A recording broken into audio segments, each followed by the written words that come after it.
Nous saluons tous les saints, nous bénissons encore Dieu qui nous accorde ce temps afin que nous puissions nous édifier autour de sa parole. Et nous disons à tous et à chacun que la grâce et la paix de notre Dieu vous soient multipliées au nom de Jésus-Christ.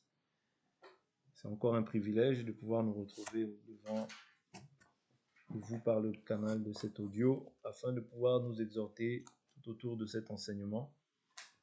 Nous avions intitulé l'omniprésence, l'omniscience, l'omnipotence, l'immuabilité et l'éternité en Jésus-Christ. Nous avions vu premièrement l'omnipotence de Dieu, l'omniprésence de Dieu, et aujourd'hui nous allons essayer de voir en fait ces mêmes attributs qui sont aussi attribués à Jésus-Christ.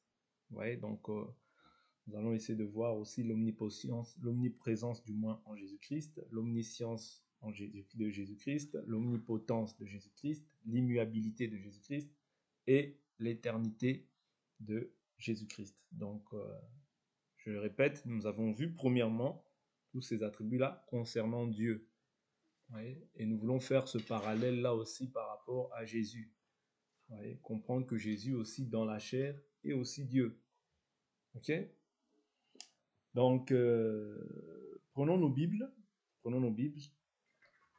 Donc, en tant que Jésus, quand nous prenons Jésus étant omniprésent, nous voyons en fait que c'est Dieu qui est omniprésent. Ce sont des attributs qui sont attribués à Dieu. Mais comme Jésus, vous voyez, Jésus-Christ, nous croyons qu'il est Dieu vivant, nous devons voir aussi, en fait, pourquoi nous disons aussi que Jésus est Dieu. Parce qu'il possède les attributs divins qui reviennent qu'à Dieu. Lui aussi les possède. Oui, c'est pour ça que nous disons que Jésus est Dieu. Mais nous voulons voir aussi les versets qui sont attachés à ce que nous sommes en train de déclarer. Parce qu'il ne faut pas simplement être des chrétiens qui disent Jésus est Dieu sans référence. Oui, il faut que nous soyons des chrétiens bien bâtis, afin que quand on te dit Jésus est Christ, quand tu dis que Jésus-Christ est Dieu, que tu puisses aussi savoir développer ce que tu es en train d'affirmer. Parce qu'il ne faut pas simplement dire Jésus est Dieu sans fondement. Oui. C'est comme ça en fait que ton témoignage sera léger vis-à-vis des personnes que tu vas, qui vont peut-être être amenées à te poser des questions. Pourquoi tu dis que Jésus est Dieu? Il faut savoir comment Jésus est Dieu. Quels sont les attributs de Dieu? Qu'est-ce qui fait que Dieu est Dieu? Oui. Et qu'est-ce qui fait que Jésus, tu puisses prétendre ou affirmer qu'il est Dieu? Oui. Tout ça, il faut le savoir, c'est important. Ce n'est pas pour rien qu'on répète ces choses-là. En fait, on ne répète pas, on est en train de faire simplement un parallèle, vous voyez, entre ce que Dieu est. C'est-à-dire qu'on a dit que Dieu est omniprésent, c'est-à-dire Dieu est partout. Ok? Omniscient, Dieu sait toutes choses. Omnipotent, Dieu est tout-puissant. Immuable, il est toujours le même. Éternel, vous voyez, donc c'est-à-dire qu'il n'a ni commencement, ni fin de vie. Ça veut dire que Dieu n'est pas limité dans le temps, ni dans l'espace. Vous voyez? Il n'a pas été créé. Il est le créateur incréé. Vous voyez? C'est-à-dire qu'il est hors du temps. Vous voyez? Il est éternel. Vous comprenez? C'est pour ça que je tiens vraiment à continuer sur ce thème-là, parce que par la suite, on verra aussi les attributs des anges. Parce qu'il faut qu'on sache, est-ce que les anges sont omniprésents? Est-ce que les anges sont omniscients?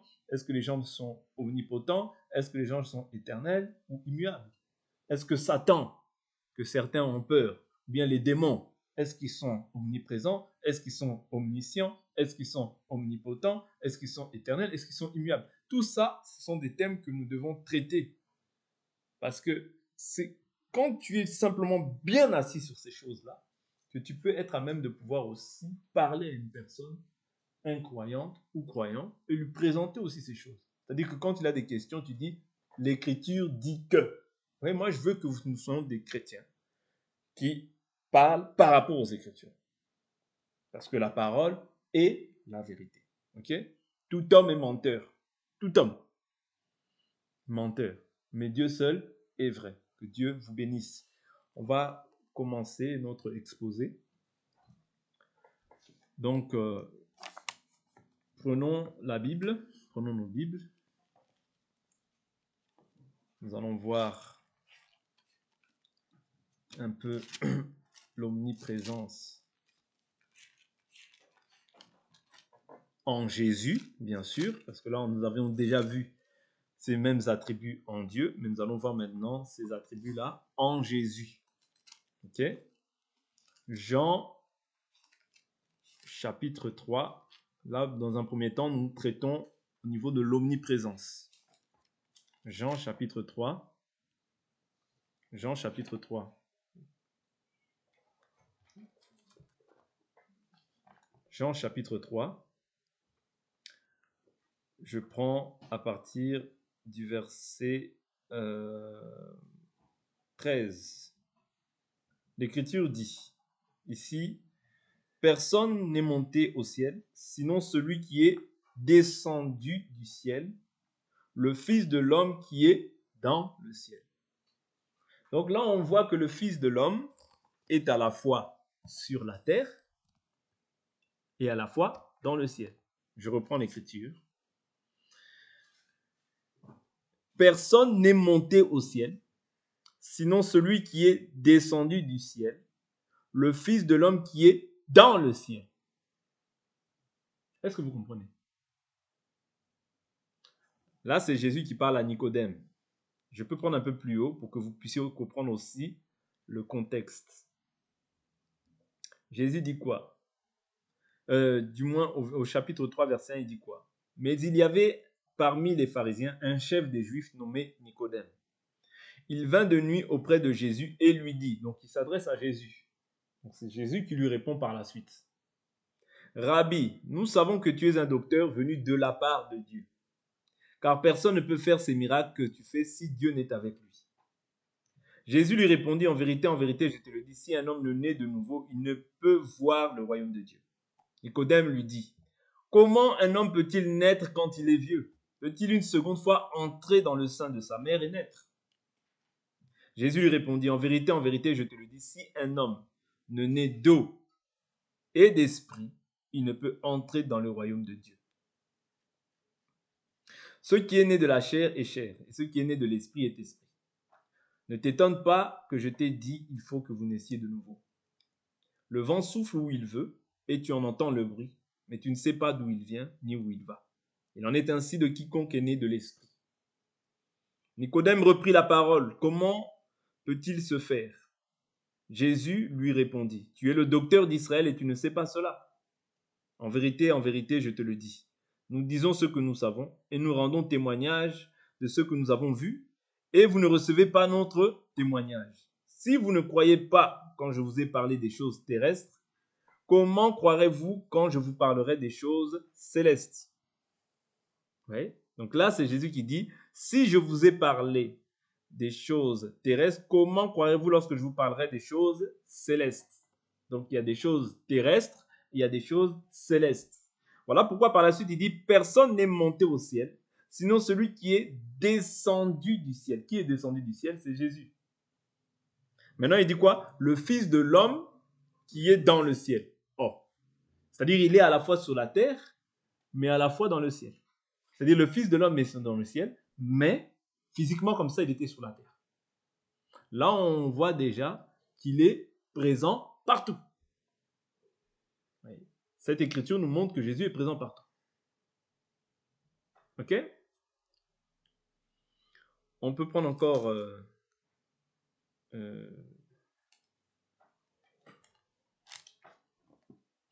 on peut prendre...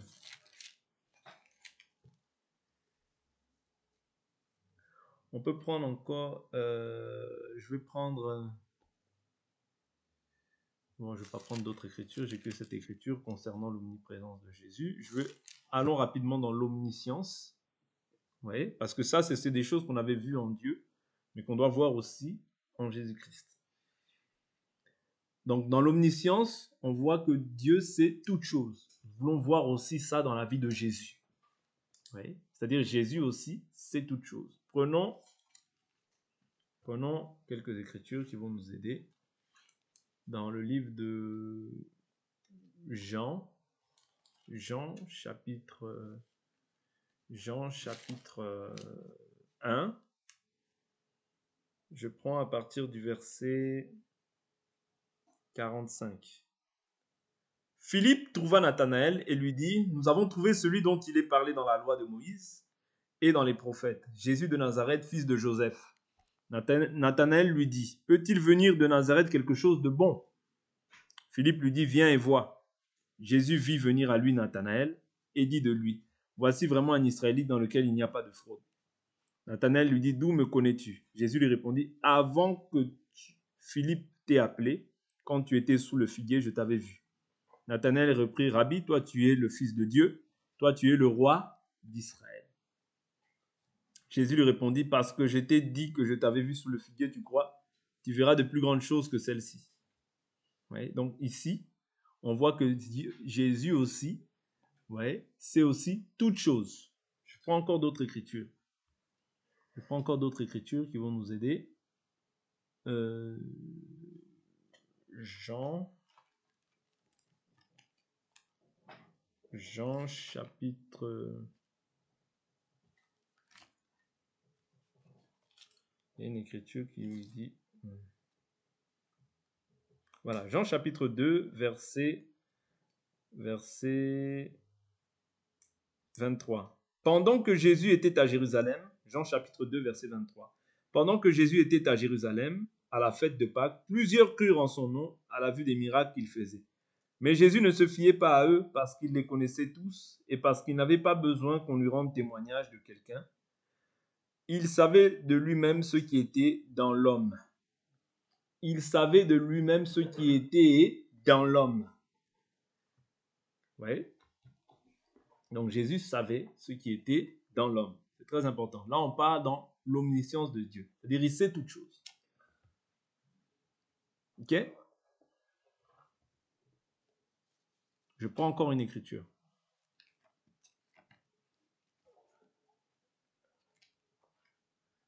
En Marc,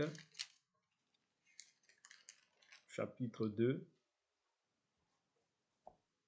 à partir du verset 5. Jésus, voyant leur foi, dit au paralytique, mon enfant, tes péchés te sont pardonnés. Il y avait là quelques scribes qui étaient assis et qui raisonnaient en eux-mêmes. Comment celui-là parle-t-il ainsi? Il blasphème. Qui peut pardonner les péchés si ce n'est Dieu seul? Jésus connut aussitôt par son esprit leur raisonnement intérieur et leur dit, pourquoi faites-vous de tels raisonnements dans vos cœurs?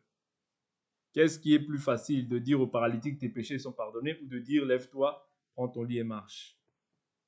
Ouais, donc ici, Jésus connaissait encore les raisonnements qui étaient dans le cœur des hommes. Okay? Donc ici, on voit encore l'omniscience de Jésus. Okay? Dans la vie de Jésus, du moins. Je vais prendre encore une écriture qui va nous aider, une ou deux. Je prends encore une écriture.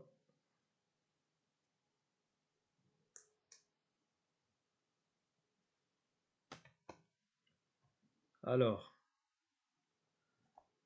je prends Colossiens, chapitre 2.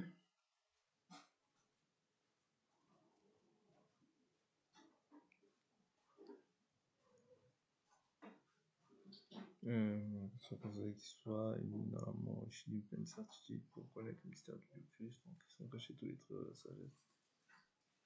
Non, je vais essayer d'avancer, d'évoluer. Donc ici, on a essayé de voir du moins l'omniscience dans la vie de Jésus.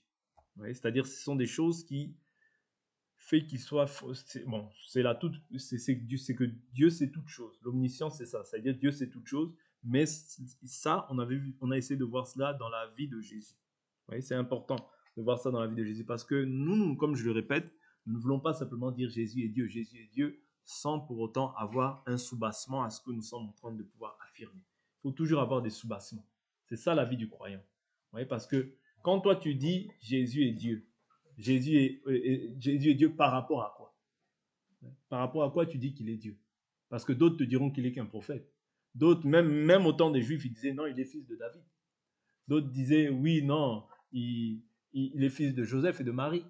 Maintenant, toi, quand tu dis qu'il est Dieu, il faut que tu aies aussi des appuis solides, des fondements solides qui puissent en fait faire en sorte que tu puisses être à même de pouvoir débattre avec une personne et apporter aussi des écrits clairs. Ok? Donc, quand on voit l'omnipotence, l'omnipotence, ça veut dire qu'il détient la toute-puissance. On voit cela aussi dans la vie de Jésus. Comment? Je vais prendre un premier temps Matthieu, chapitre 28, verset 18. Matthieu 28, 18. Matthieu 28.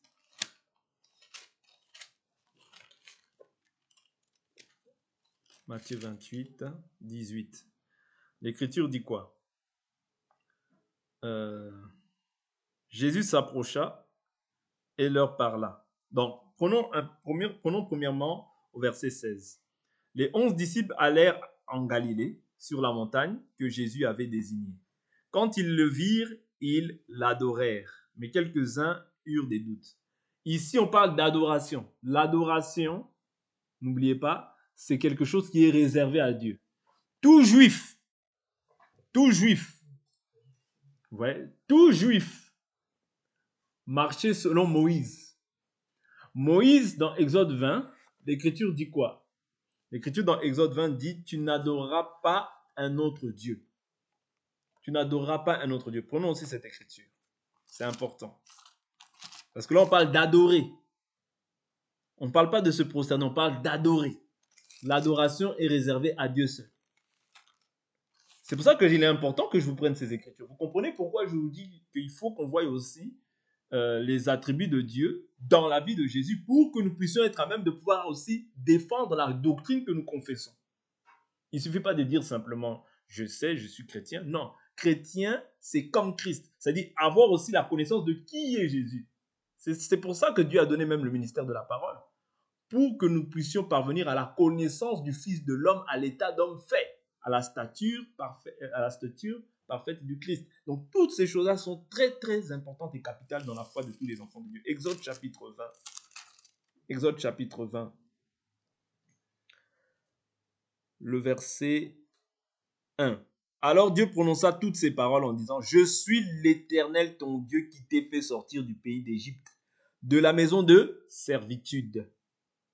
Tu n'auras pas d'autre Dieu devant ma face. Ça, c'est le premier commandement. Tu n'auras pas d'autre Dieu devant ma face.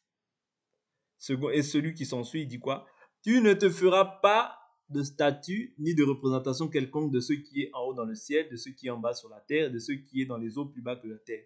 Tu ne te prosterneras pas devant elle, tu ne leur rendras pas de culte, car moi, l'Éternel, ton Dieu, je suis un Dieu jaloux. Oui. Il dit quoi? Tu ne te prosterneras pas, ok? Et tu ne leur rendras pas de culte. Oui. Tu n'auras pas. Il dit quoi? Il dit moi, l'Éternel, ton Dieu, je suis un Dieu jaloux qui punit la faute des pères sur les fils jusqu'à la 3e et à la 4e génération de ceux qui me haïssent, qui usent de bienveillance jusqu'à 1000 générations envers ceux qui m'aiment et qui gardent mes commandements. Tu ne prendras pas le nom de l'Éternel, ton Dieu, en vain, car l'Éternel ne tiendra pas pour innocent celui qui prendra son nom en vain. Souviens-toi du jour du sabbat pour le sanctifier. Tu travailleras 6 jours et tu feras tout ton ouvrage. Mais le 7e jour est le sabbat de l'Éternel, ton Dieu. Tu ne feras aucun ouvrage, ni ton fils, ni ta fille, ni ton serviteur, ni ta servante, ni ton bétail, ni l'étranger qui réside chez toi. Car en 6 jours, l'Éternel a fait le ciel, la terre, la mer et tout ce qui s'y trouve. Et il s'est reposé le 7e jour. C'est pourquoi l'Éternel a béni le jour du sabbat et l'a sanctifié. Honore ton père et ta mère, afin que tes jours se prolongent sur la terre, que l'Éternel ton Dieu te donne. Tu ne commettras pas de meurtre, tu ne commettras pas d'adultère, tu ne commettras pas de vol, tu ne porteras pas de faux témoignages. Donc ici, on voit que tu ne peux pas avoir un autre Dieu. Ouais. Devant la face de Dieu. Et tu ne peux pas te faire de statue. Secondement, tu ne peux pas aussi te prosterner devant ces choses. L'adoration est réservée à Dieu seul. Je prends même encore une écriture dans Luc chapitre 4, quand Jésus, Satan lui dit, si tu te prosternes et m'adores, je te donnerai toute la gloire de ce monde, car elle m'a été remise. Et qu'est-ce que dit Jésus? Ici, je suis dans Luc chapitre 4, au verset 7, il dit « Si donc tu te prosternes devant moi, elle sera toute à toi. » Jésus lui répondit « Il est écrit, tu adoreras le Seigneur ton Dieu seul, et à lui seul tu rendras un culte. » Vous voyez? Tu adoreras le Seigneur ton Dieu seul. C'est-à-dire tu ne peux pas avoir un autre Dieu devant ta face. Voilà pourquoi Jésus n'a pas pu se prosterner devant Satan, ni l'adorer. Mais ici, on voit les apôtres adorer. Ouais. Matthieu 28, 18, il dit, Jésus s'approcha et leur parla ainsi. Verset 17, excusez-moi. Quand ils le virent, ils l'adorèrent. Adorer, je vous ai dit, c'est se prosterner et commencer maintenant à rendre des actions de grâce.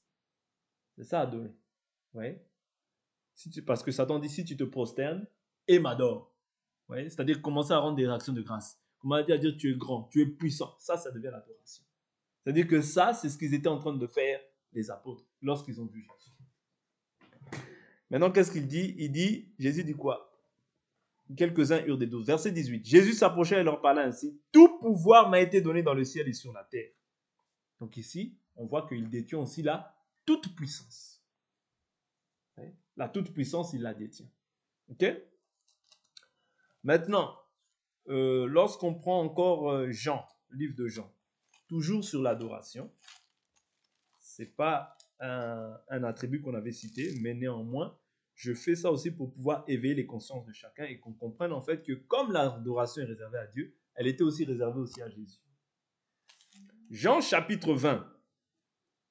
Cette écriture est très importante. Verset 24. Thomas, appelé Didyme, l'un des 12, n'était pas avec eux lorsque Jésus vint.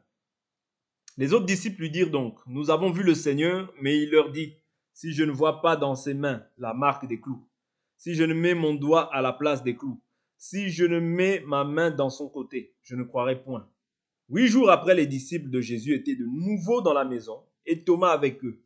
Jésus vint, les portes étant fermées, et debout au milieu d'eux, il leur dit, « Que la paix soit avec vous. » Puis il dit à Thomas, « Avance ici ton doigt, regarde mes mains, et avance aussi ta main, et mets-la dans mon côté, et ne sois pas incrédule, mais crois. » Thomas lui répondit, « Mon Seigneur et mon Dieu. » Mon Seigneur et mon Dieu. Dieu, je vous ai toujours dit, quand on prend un D minuscule, on parle des divinités. Mais lorsqu'on prend un D majuscule, on parle du Dieu créateur de l'univers visible et invisible. Ici, Thomas dit « Mon Seigneur et mon Dieu ». Et ces choses avaient déjà été annoncées d'avance par les prophètes. Quand on voit le livre de Zacharie,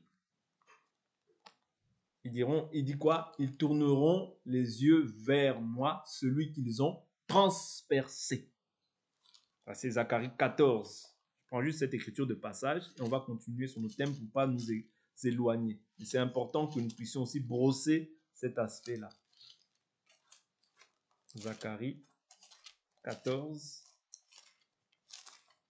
Vous voyez, ici Thomas dit « Mon Seigneur et mon Dieu ». Donc il ne distingue pas Jésus de Dieu.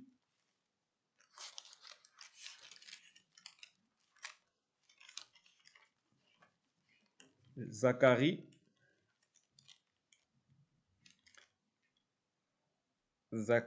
chapitre 12, verset 10. Alors je répandrai sur la maison de David et sur les habitants de Jérusalem un esprit de grâce et de supplication. Et ils tourneront les regards vers moi, celui qu'ils ont transpercé.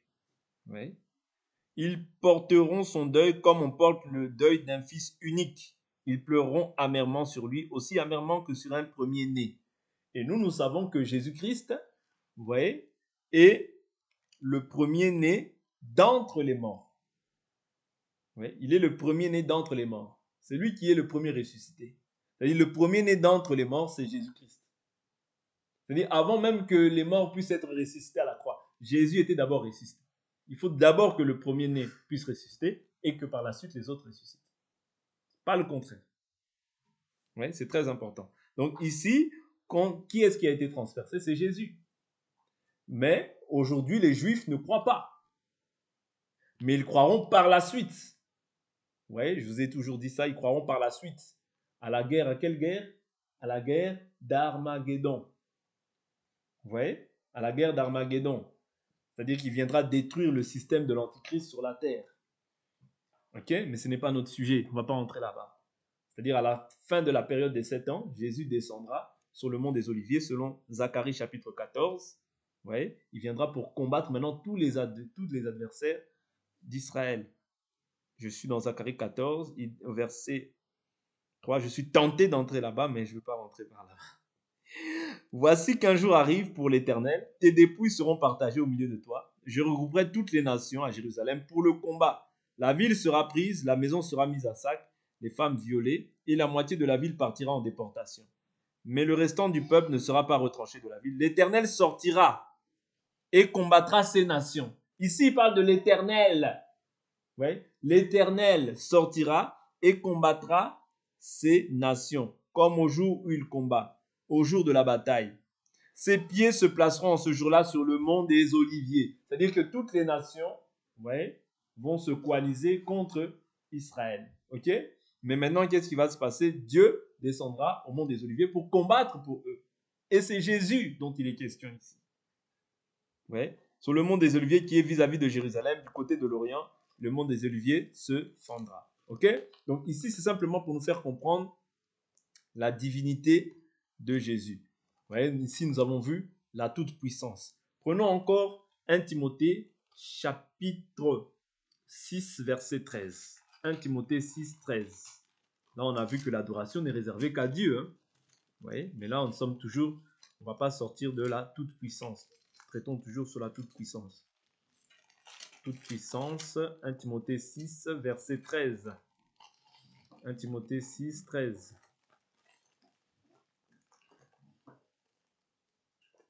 1 Timothée 6, 13.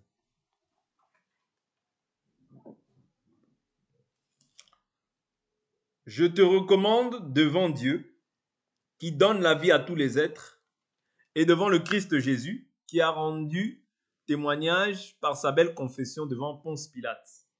Garde le commandement sans tâche, sans reproche, jusqu'à l'apparition de notre Seigneur Jésus-Christ, qui manifestera en son temps le bienheureux et seul souverain, roi des rois et seigneur des seigneurs, qui seul possède l'immortalité, qui habite une lumière inaccessible, que nul homme n'a vu ni ne peut voir, à lui honneur et puissance éternelle. Amen. Vous voyez? À lui honneur et puissance éternelle. Amen. Vous voyez, donc on voit ici que Jésus possède encore la toute puissance. Je prends une écriture, Romains 13. Romains 13.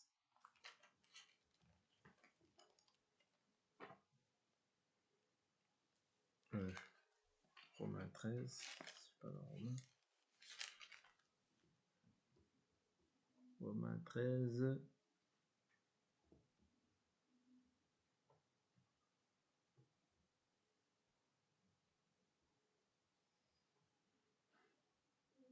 Non, je suis pas dans le bon là.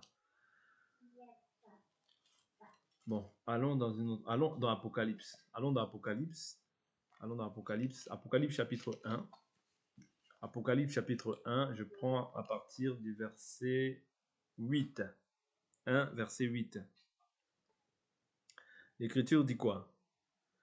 Je suis l'alpha et l'oméga, dit le Seigneur Dieu, celui qui était et qui vient, le Tout-Puissant. Ouais. Donc ici, il dit, je suis l'alpha et l'oméga, dit le Seigneur Dieu, celui qui est, qui était et qui vient, le Tout-Puissant. Je prends un peu plus haut pour qu'on voie de qui il s'agit. Je prends dans Apocalypse chapitre 1, verset 4. Jean aux 7 églises qui sont en Asie, que la grâce et la paix vous soient données de la part de celui qui est, qui était et qui vient, de la part des 7 esprits qui sont devant son trône, et de la part de Jésus-Christ, le témoin fidèle, le premier-né d'entre les morts, et le souverain des rois de la terre. Oui, le souverain des rois de la terre.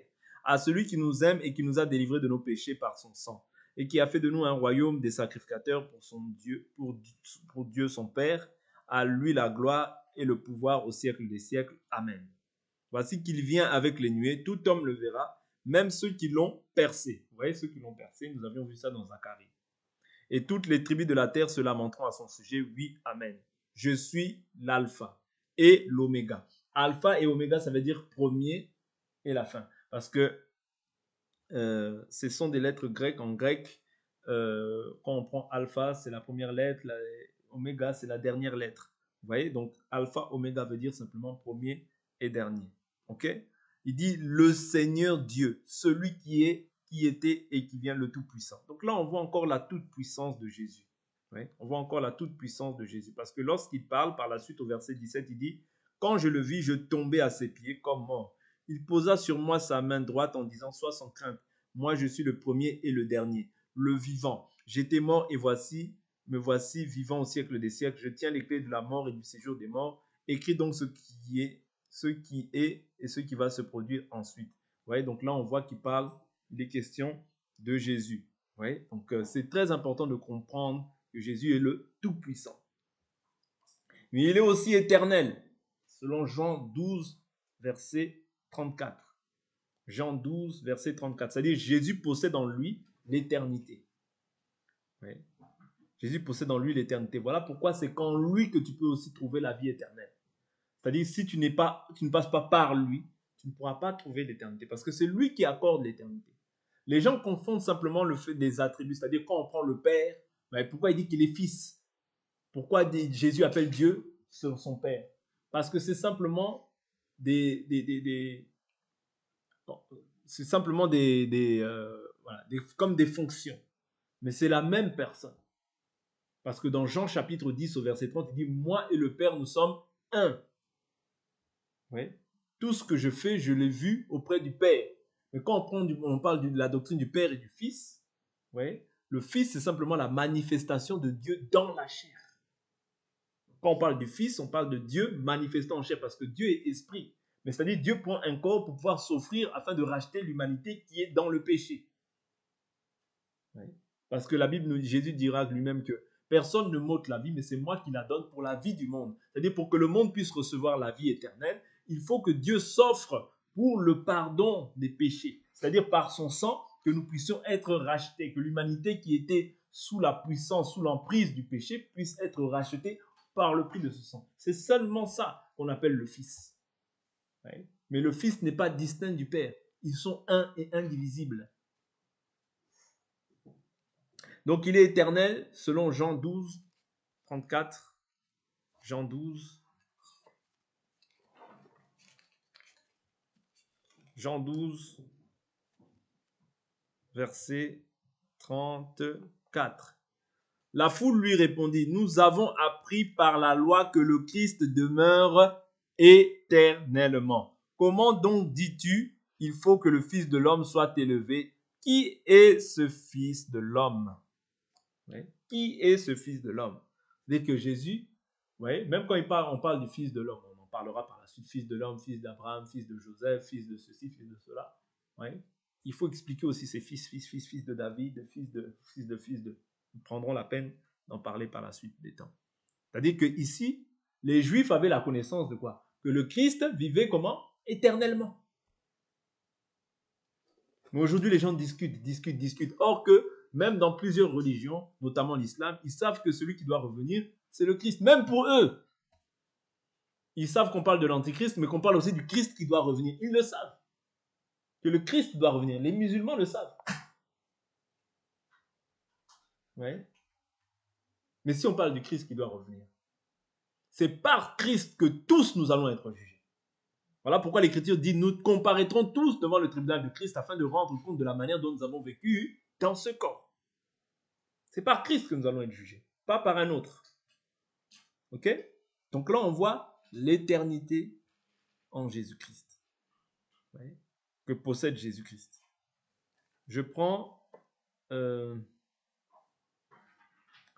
maintenant au nom 1 Timothée, chapitre 1, verset 14. 1 Timothée, chapitre 1, verset 14. 1 Timothée 1. 1 Timothée 1. 1 Timothée 1, je prends à partir du verset 14. Et la grâce de notre Seigneur a surabondé avec la foi et l'amour qui est en Christ Jésus. C'est une parole certaine et digne d'être entièrement reçue, que le Christ Jésus est venu dans le monde pour sauver les pécheurs, dont je suis moi le premier. Mais il m'a été fait miséricorde, afin qu'en moi le premier Jésus-Christ montre toute sa patience, pour servir d'exemple à ceux qui croiront en lui pour la vie éternelle. Et si tu crois en Jésus, c'est pour hériter de la vie éternelle. Ok? Au roi des siècles, immortel, invisible, seul Dieu. Je reprends. Au roi des siècles, immortel, invisible, seul Dieu. Honneur et gloire au siècle des siècles. Amen. Je reprends cette écriture. Au verset 16. Mais il m'a été fait miséricorde, afin qu'en moi le premier, Jésus-Christ, là il parle de Jésus-Christ, ok, montre toute sa patience pour servir d'exemple à ceux qui croiront en lui pour la vie éternelle. Au roi des siècles. C'est-à-dire, maintenant, il définit qui est Jésus-Christ. Au roi des siècles. Ah, donc il est le roi des siècles. Il est immortel. Il est invisible. C'est-à-dire, là, il reprend la position du Père. Il est invisible. Seul Dieu. Il parle de Jésus-Christ ici. Honneur et gloire au siècle des siècles. Amen. Oui. Donc ici, on voit, vous voyez, l'éternité en Christ Jésus toujours. Donc il est très important de connaître ces choses. Comme ça, quand tu peux prendre aussi des versets et dire que Jésus-Christ est éternel par rapport à 1 Timothée chapitre 1, verset 14 à 17. Jésus-Christ est éternel par rapport à Jean chapitre 12, verset 34. C'est comme ça qu'on partage. Il est toujours le même. Quand il parle de toujours le même, c'est-à-dire quand on parle d'immuabilité, c'est-à-dire qu'il est toujours le même. Hébreux chapitre 13, verset 8. Ça, ce sont des choses qui reviennent qu'à Dieu. Quand on parle d'omniprésence, omniscience, omnipotence, l'éternité, ce ne sont que des choses qui reposent en Dieu. L'immuabilité, c'est-à-dire qu'il est toujours le même. Tout homme est amené à pouvoir changer. Mais Dieu ne change pas. Voilà pourquoi nous, étant des enfants de Dieu, c'est nous qui nous conformons à Dieu. Ce n'est pas Dieu qui se conforme à nous. Ok? Hébreux 13, verset 8, il est toujours le même. Hébreux 13, verset 8.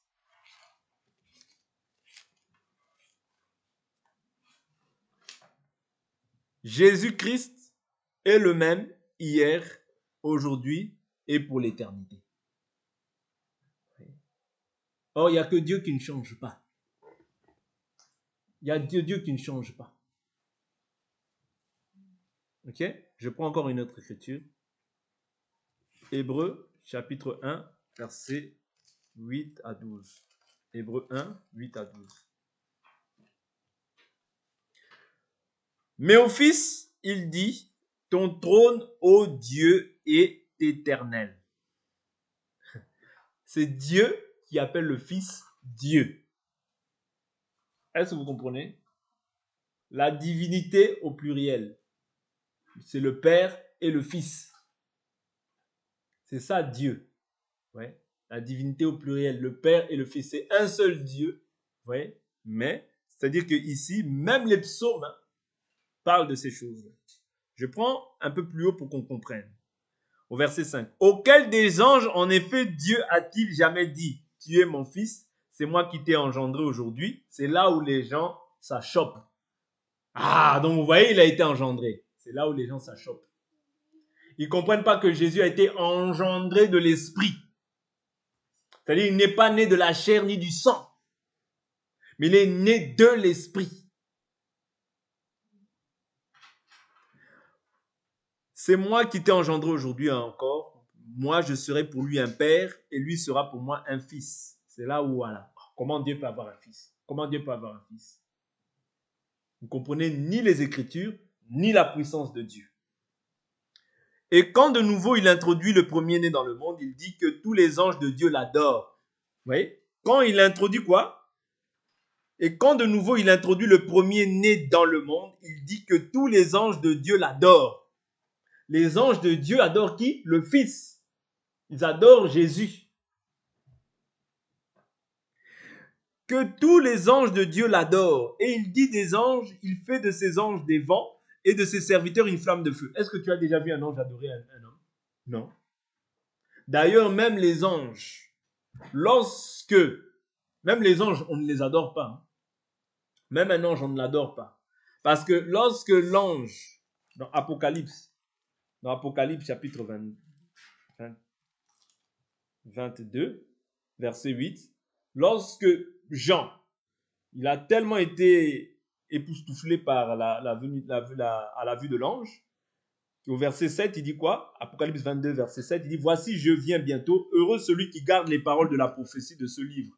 C'est moi, Jean, qui ai entendu et vu ces choses. Et quand j'eus entendu et vu, je tombais aux pieds de l'ange qui me les montrait pour l'adorer. » C'est-à-dire, Jean, l'apôtre qui a vu Jésus, qui a marché avec Jésus, il était tenté aussi d'adorer l'ange. Mais qu'est-ce que l'ange dit? Il dit « Mais il me dit, garde-toi de le faire.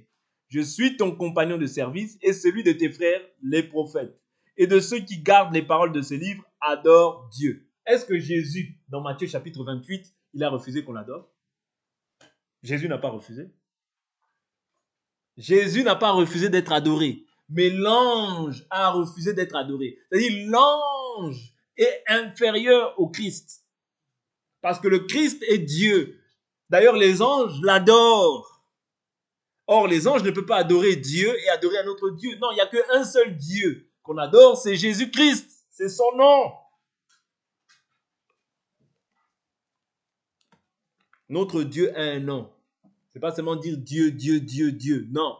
Notre Dieu a un nom. Son nom, c'est Jésus-Christ. Ok? Je vais bientôt terminer. Je termine là bientôt. Il dit, il est toujours, donc on a dit qu'il est toujours le même. Hébreux chapitre 13, verset 8.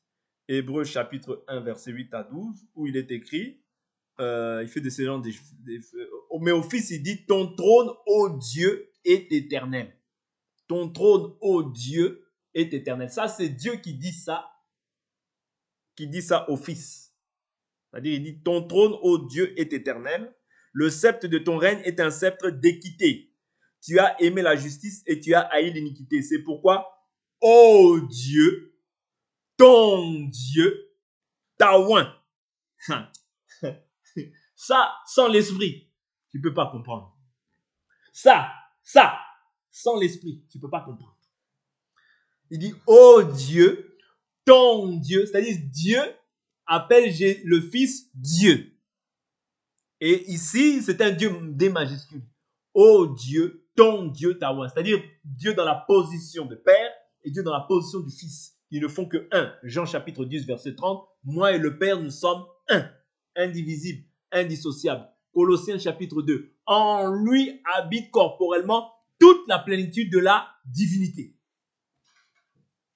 Il est l'image visible du Dieu invisible. C'est ça la divinité. Ça veut dire le Père n'est pas sans le Fils et le Fils n'est pas sans le Père. Est-ce que vous comprenez? Le Père, c'est la partie invisible. Le Fils, c'est la partie visible de Dieu. Pourquoi? Pour pouvoir verser le sang. Parce que l'esprit n'a ni chair ni os. Sans effusion de sang, il n'y a pas le pardon du péché. Or, il fallait un sang pur, un sang sans péché. Parce que les boucs, les taureaux ne peuvent pas ôter le péché. Mais ils font quoi? Ils couvrent le péché. Mais Jésus, par son apparition, lui qui n'a pas péché, est venu pour ôter le péché. C'est ça la différence. Vous comprenez un peu? Quand on parle de ces choses-là, il faut savoir l'expliquer. Pourquoi dire seulement Jésus-Christ est Dieu, c'est trop vague. Tout le monde peut dire ça. Ouais. Ça, c'est la largeur. Nous voulons aller dans la profondeur, expliquer pourquoi Jésus est Dieu, comment Jésus est Dieu. Oui. Ton Dieu, ô Dieu, ton Dieu t'a oint. Ah, donc il y a deux dieux. Non, il n'y a qu'un seul Dieu. Mais là, dans la divinité, Dieu communique. C'est-à-dire l'Esprit communique avec le Fils. Voilà pourquoi on pouvait voir aussi Jésus prier le Père. Ô Dieu, ton Dieu, Taouin. Oui. Est-ce que vous comprenez? Oui. Est-ce que vous comprenez? Il dit, je termine au verset 12, il dit, et encore, toi Seigneur, tu as au commencement fondé la terre, et les cieux sont l'ouvrage de tes mains. Ils périront, mais toi tu demeures. Ils vieilliront tous comme un vêtement. Tu les rouleras comme un manteau, et ils seront changés comme un vêtement. Mais toi tu restes le même, et tes années ne finiront pas. Tes années ne finiront pas. Oui? Tes années ne finiront pas. Donc ici, on voit encore que il est toujours le même, il ne change pas, il est aussi Dieu. Ouais, il est aussi Dieu. OK? Il est aussi Dieu. Donc il n'y a pas de différence entre Jésus et Dieu. Il n'y a pas de différence. Ouais? Il n'y a pas de différence. Et, vous voyez, toutes ces choses-là, nous les voyons pourquoi? Nous les voyons afin que vous ayez la connaissance de qui est Jésus. Que vous ne dites pas simplement, oh non, Jésus c'est Dieu. Oui, c'est Dieu. Mais pourquoi il est Dieu? Jean chapitre 14, verset 6. On peut s'arrêter là par la suite. On va s'arrêter là, Jean chapitre 14, où il dit à Philippe, il dit quoi à Philippe? Il dit, Philippe, celui qui m'a vu. Philippe, au bout d'un moment, il marche avec Jésus, il marche, il dit, mais montre-nous le Père. Montre-nous le Père. C'est-à-dire, montre-nous le Père, le Créateur. Mais Jésus il dit quoi? Philippe, celui qui m'a vu, a vu le Père. Ne crois-tu pas que moi je suis dans le Père et que le Père est en moi? Philippe, celui qui m'a vu, a vu le Père. Quand tu vois Jésus, tu as vu le Père. Jean chapitre 14, verset 6, il dit quoi?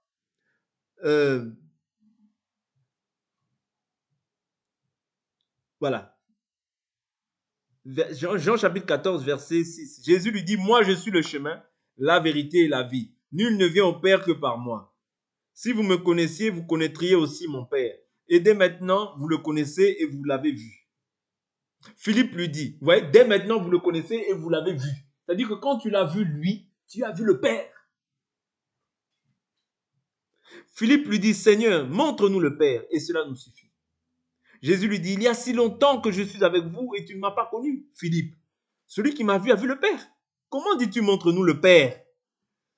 Ne crois-tu pas que je suis dans le Père et que le Père est en moi? Les paroles que je vous ai dit, que je vous dis, ne viennent pas de moi. Même le Père qui demeure en moi accomplit ses œuvres. Croyez-moi, je suis dans le Père et le Père aussi est en moi. Sinon, croyez à cause de ses œuvres. Vous voyez? Donc, Jésus est Dieu. Il possède les mêmes attributs que Dieu. Vous voyez? C'est comme ça que tu dois défendre ta doctrine. Ce que tu crois, tu dois aussi pouvoir maintenant l'exprimer. Quand on te pose la question, Jésus, en quoi il est Dieu? Il est Dieu par rapport à ça. Il est écrit, il est écrit, il est écrit, il est écrit. C'est comme ça que tu ne tomberas pas. Parce que dans le combat spirituel, le diable veut simplement que tu puisses renier la divinité, ouais, pour que lui prenne l'avantage. Il est écrit, il est aussi écrit. Parce que la ruse du diable, c'est de prendre une écriture, de la sortir de son contexte pour pouvoir te dérouter, pour que tu doutes. Mais toi, tu dois rester dans ce qui est écrit pour ton salut. Que Dieu nous bénisse pour aujourd'hui. On va s'arrêter là. On va prier.